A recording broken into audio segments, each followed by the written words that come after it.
به نام خدا، در این ویدیو به صورت کلی با بخش‌های مختلف سیستم بیتا آشنا میشیم. در ابتدا با یوزرنیم پسوردی که برای شما داده شده وارد سیستم بیتا میشیم. بعد از اینکه لاگین صورت گرفت و وارد سیستم شدیم، در ابتدا صفحه اصلی برای ما نشان داده میشه. در صفحه اصلی اطلاعات مربوط به بلانس ها، اطلاعات مربوط به حواله‌های امروز و همچنان بلانس کل به اساس هر واحد پولی، اطلاعات کمیشن های دریافتی و ارسالی نشان داده می شود.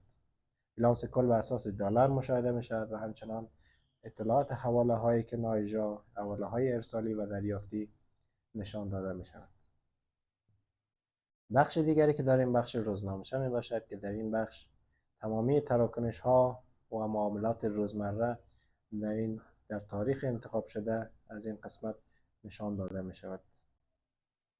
بخش دخل، اطلاعات مربوط به هر دخل های مختلف و همچنان معاملاتی که انجام شده در اینجا نشان داده می شود.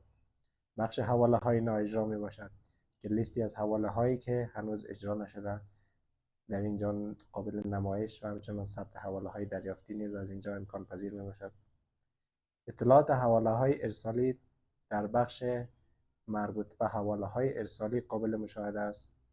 اطلاعات حواله های دریافتی در بخش اطلاعات حواله های دریافتی و همچنان اطلاعات حواله های در حال انتظار. حواله های در حال انتظار حواله هایی هستند که از سیستم ها و نمایندگی های دیگر برای شما ارسال می شوند. بخش حسابات مشتریان بخشی است که حسابات مربوط به مشتریان شما، اما صراف ها، دائمی ها و بایگانی ها به صورت هر واحد پولی قابل مشاهده می باشد.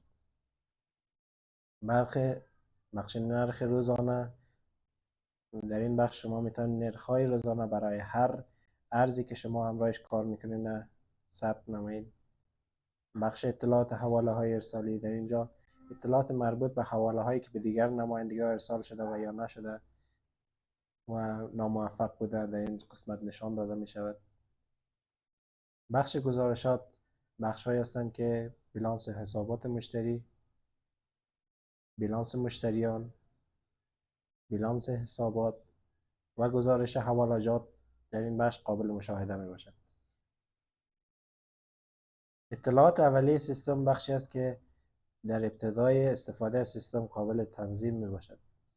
اطلاعات شرکت، بخش مشتریان،